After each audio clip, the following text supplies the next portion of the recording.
Kejadiannya sekitar 3 tahun lalu, berawal dari ayah mertua adik saya. Sebut aja namanya Pak Denoto, yang kebetulan membeli sebuah mobil Kijang bekas kecelakaan.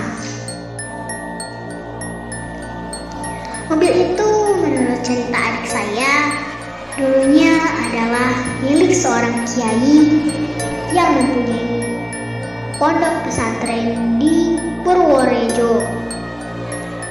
Nama kiai dan pesantrennya saya lupa. Mobil tersebut mengalami kecelakaan di daerah Klaten. Semua penumpang dan sopir yang berjumlah 4 orang tewas di TKP. Karena mobil tersebut menabrak sebuah pohon besar di pinggir jalan. Kebetulan di samping rumah ortu saya atau orang tua saya adalah tanah kosong milik kakak ipar adik saya. Sialnya, mobil maut tersebut diletakkan di tanah kosong di samping rumah ortu saya itu. Dan lebih sialnya lagi, waktu itu tepat pada pas saya mudik ke rumah ortu. Awalnya tidak masalah di waktu siang harinya. Saya sempat nengok dan melihat bangkai mobil itu. Waktu pertama kali melihat bangkai mobil Kijang tersebut, gak ada perasaan aneh, cuma sedikit merinding ketika melihat noda-noda merah yang belum dibersihkan. Maklum, saya fobia jika melihat darah. Teror pun bermula di waktu 1/3 malam atau sekitar jam 2 pagi. Yang konon waktu mobil tersebut mengalami kecelakaan, sewaktu saya tidur, saya dikejutkan oleh bunyi yang keras. Seret, brak.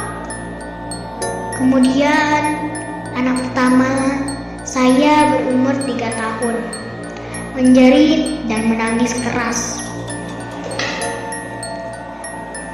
Awalnya saya mengira anak saya terpeleset dan terjatuh.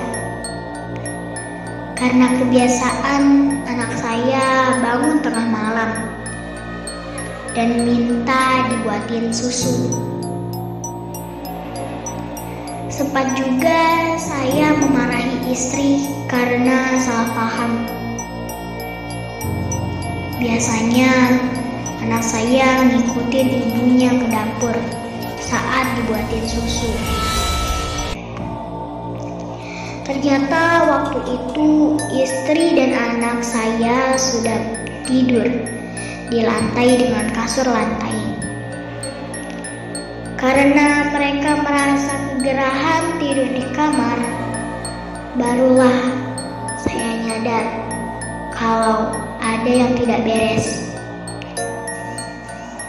Akhirnya malam itu saya begadang karena anak saya semalaman menangis, mau tidur dan minta gendong terus.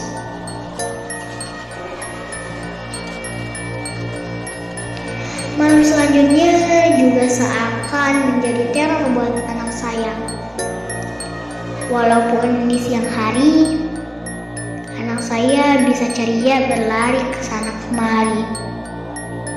Tetapi malamnya, setiap menjelang maghrib, anak saya selalu menangis menjerit dengan mata terpejam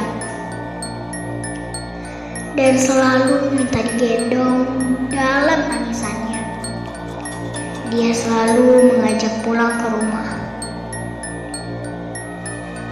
Tiap menjelang maghrib sampai subuh, saya dan istri harus berjibaku menenangkan anak saya yang seperti histeris ketakutan. Dan itu berlangsung selama beberapa hari. Sempat saya mengutarakan pada keluarga saya supaya meminta kepada Pak Denoto agar memindahkan bangkai mobil Kijang bekas kecelakaan maut tersebut ke lain tempat. Tetapi ayah dan ibu saya tidak satu pun yang mau berbicara ke Pak Denoto dengan alasan rikuh. Saat anak saya menangis histeris dengan mata terpejam dan selalu mengajak pulang ke rumah, saya dan istri cuma bisa membaca ayat Al-Quran untuk menenangkan anak kami. Sempat juga saya membawa anak saya ke paranormal karena saking putus asanya.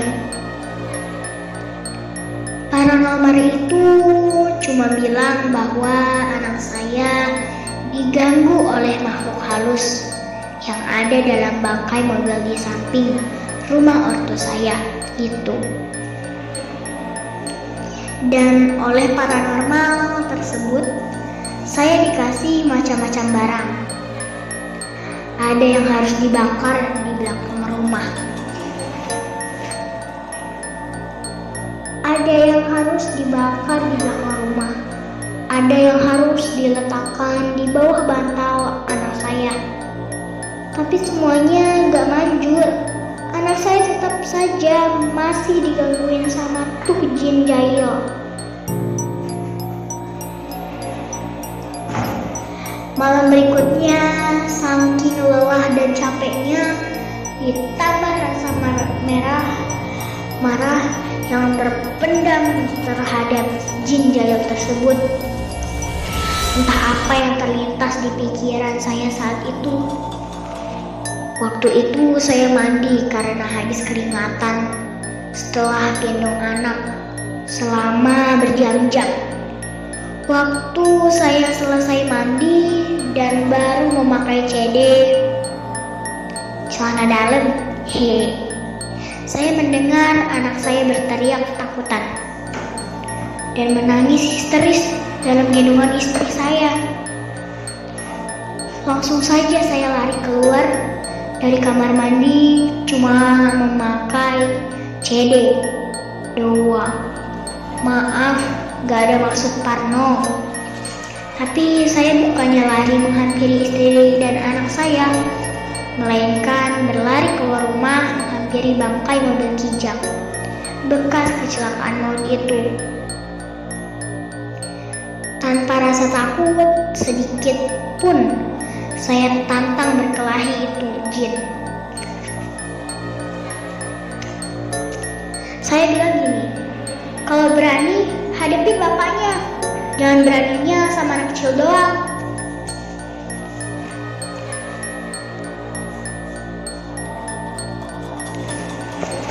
Tunjukin siapa kamu. Saya gak takut. Jangan kamu kira saya selama ini diam karena saya takut sama kamu. Ajaib, anak saya langsung berhenti menangis dan tidur lelap sampai keesokan harinya.